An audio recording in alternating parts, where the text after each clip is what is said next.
Veneers are done on adults most times.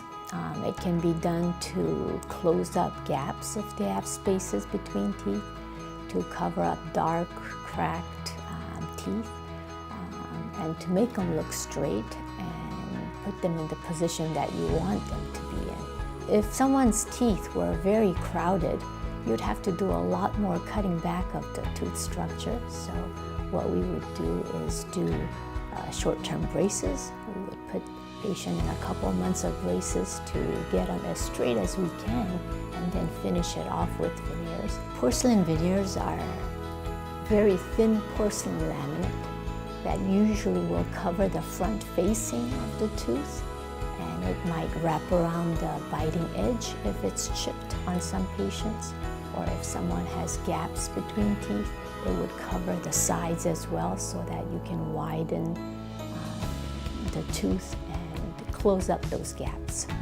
I do advise them though to be careful with raw carrots or something that's really hard, just to make sure.